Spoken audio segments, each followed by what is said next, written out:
மரியாதைக்குரிய திரையுலகின் தந்தை டிஆர் அவர்களது நூற்றாண்டு விழாவில்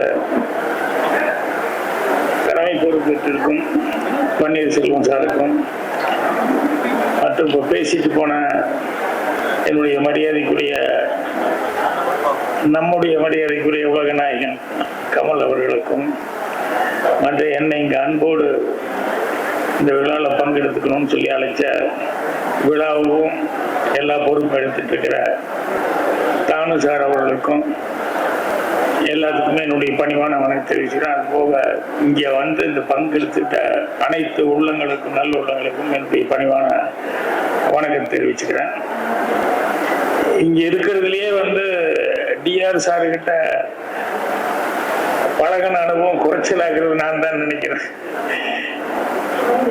ஆனால் நான் குறைச்சலா பழகிருந்தா கூட என் கூட இருந்தவங்க நிறைய பேர் வந்து எல்லாருமே டிஆர் சொல்லுங்க அவர் கூட இருந்தவங்க. அதனால எப்பவுமே அவரை பத்தி எதையாவது ஒன்று சொல்லிக்கிட்டே இருப்பாங்க. அவருடைய பெருமைகள், அவருடைய என்னென்னலாம் பண்ணார் அப்படின்னு சொல்லிட்டு அந்த விதத்தில் அவரை பத்தி எனக்கு நல்லா தெரிஞ்சிருந்தது.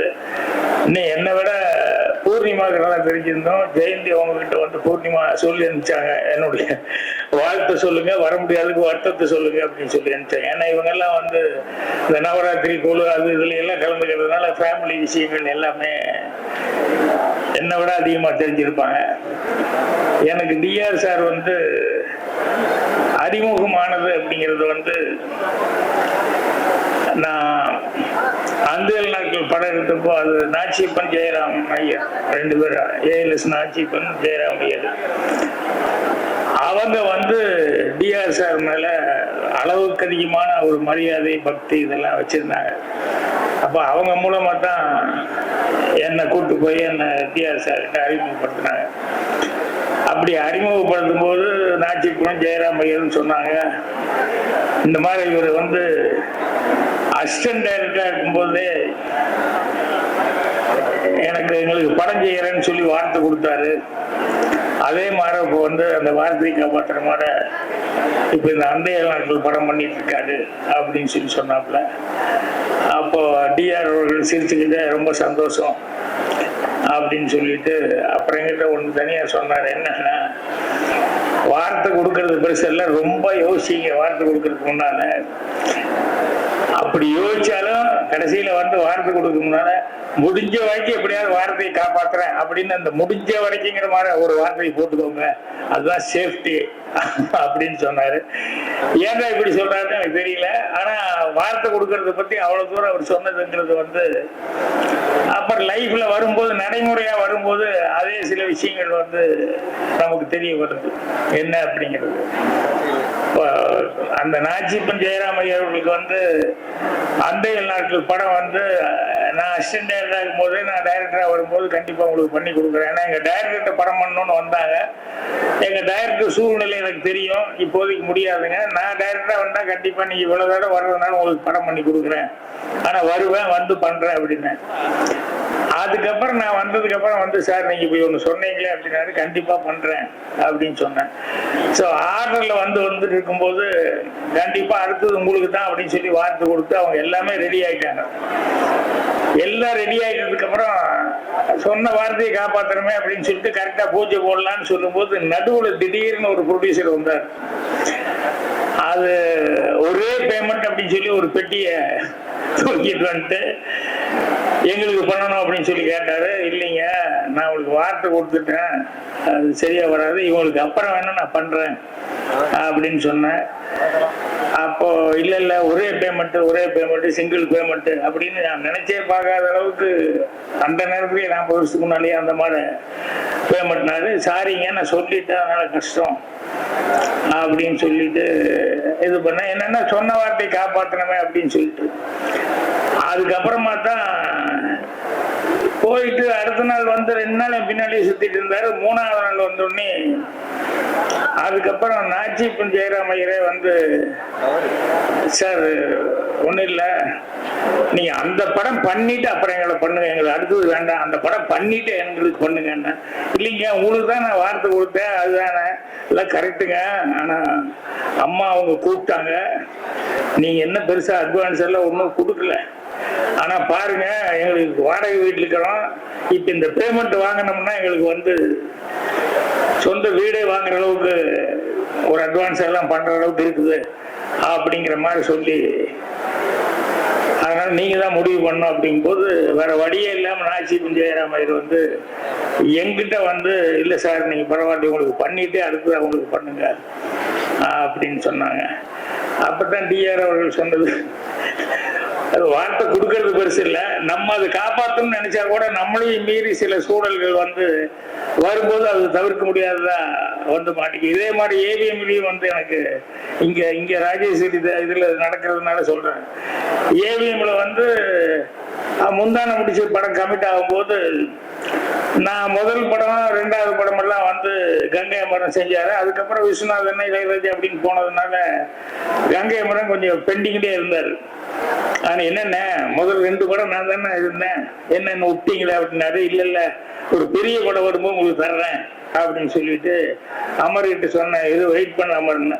அப்ப ஏவிஎம் கமிட் ஆன உடனே அமர் நீ தான் அந்த படத்துக்கு மியூசிக் டைரக்டர் அப்படின்னு சொல்லி வார்த்தை கொடுத்தேன். அதுக்கப்புறம் வந்து உட்காந்து கதையெல்லாம் பண்ணிட்டு வந்துட்டோம். அப்புறம் சரவணன் சாரு, பாலசுப்ரமணியம் சாரு இவங்களெல்லாம் உட்கார வச்சு, குமார சார்லாம் உட்கார வச்சு கதையை சொன்னேன். கதை ஃபுல்லா கேட்டதுக்கு அப்புறம் அவங்க 3 பேர் தனியா ஒரு டிஸ்கஷன் பண்ணி அவங்க வந்து எங்கிட்ட வந்து, சார் தப்பா நினைச்சுக்காதீங்க, இது பிரமாதமா இருக்குது, ஒரு கிராம கதை, அதனால இளையராஜா மியூசிக்ல இருந்து ரொம்ப பிரமாதமா இருக்கும் அப்படின்னாங்க. நான் மன்னிச்சுக்கோங்க, நான் வார்த்தை கொடுத்துட்டு அமர்கிட்டேன், அதனால சரியா வராது. இல்லை சார், படத்துக்கு ரொம்ப ஹெல்ப்பா இருக்கும் இளையராஜா அப்படின்னு சொன்னோம்னா, இது கன்ஃபார்ம்டா சாங்ஸ் எல்லாம் ஹிட் ஆயிரும், படத்துக்கு மிகப்பெரிய இதா இருக்கும்னு. இதுக்கெல்லாங்க அமர வச்சே நான் முயற்சி பண்றேன், நல்ல பாட்டாவே பண்ணலாம் அப்படிங்கிற மாதிரி சொன்னா, இல்லை சார் நல்லா யோசிங்கன்னா, நான் யோசிக்கிறது ஒண்ணுமே இல்லை, நான் வார்த்தை கொடுத்துட்டேன் சாரி அப்படின்ட்டேன். அதுக்கப்புறமா அமர் வந்தாரு, அண்ணன் உங்களை பார்க்கணும் அப்படின்னாரு. ஒன்றும் பார்க்கணுங்கிறது என்ன இருக்கு, ஒன்றும் இல்லை, நீதான் அமர் மியூசிக் பண்ற. இல்லைண்ணே அது சம்பந்தமா தான் பேசுறேன். என்னென்ன இந்த படம் அண்ணன் பண்ணிட்டுனேன், எனக்கு அப்புறமா பார்த்துக்கலாம், இந்த படம் அண்ணன் பண்ணிட்டுனாரு முந்தான முடிச்சு. இல்ல மாதிரி என்ன ஆச்சு, என்ன இல்லைண்ணே சரவணன் சார் அவங்க எல்லாம் வந்து என்ன கூப்பிட்டு, உனக்கு 2 படம் கொடுக்குறேன், இந்த ஒரு படம் ராஜாக்காக விட்டு கொடு, ஏன்னா எங்க கதை வந்து அவ்வளவு பிடிச்சு போச்சு, கிராம கதை அப்படின்னு சொல்லி கேட்டாங்க. எனக்கு 2 படம் அப்படிங்கறத விட அவங்க இவ்வளவு தூரம் வந்து கேட்டுட்டு அவங்க 3 பேர் வந்து என்ன கூப்பிட்டு இதை சொல்றாங்க அப்படின்னு சொல்லும் போது எனக்கு மனசுக்கு ரொம்ப இதா இருந்தது.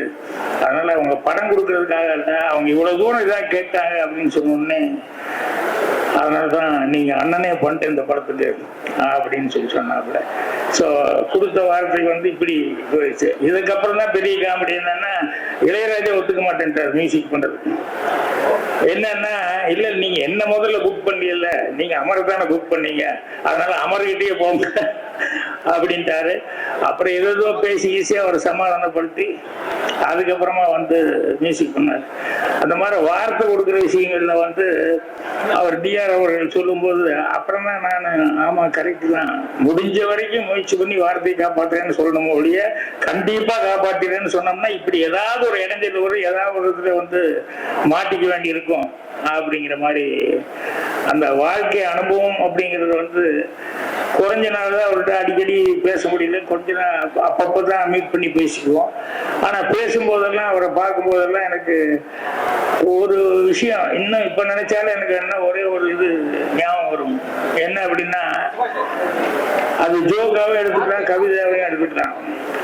ஒரு பையன் ஓட்டப்பந்தயத்துக்கு போகும்போது அவங்க அம்மா கிட்ட போய், அம்மா நான் ஓட்டப்பந்தயத்துல கலந்துக்கு போறேன், ஆசீர்வாதம் பண்ணு, பார்த்து மெல்ல நிதானமா ஓடுப்பா, அடிக்கடி பற்றாத அப்படின்னு அந்த அம்மா சொன்னாங்க. அப்படின்னு அந்த மாதிரி வந்து டிஆர் அவர்கள் எடுத்துக்கொண்டால் எதா இருந்தாலும் பார்த்து நிதானமாக அப்படிங்கிற மாதிரிதான் இருக்குமோ ஒழிய அவர்கிட்ட வேற மாதிரி எதுவுமே நான் பார்த்ததில்லை. எப்பவுமே எந்த பிரச்சனையா இருந்தாலும் அந்த மாதிரிதான்.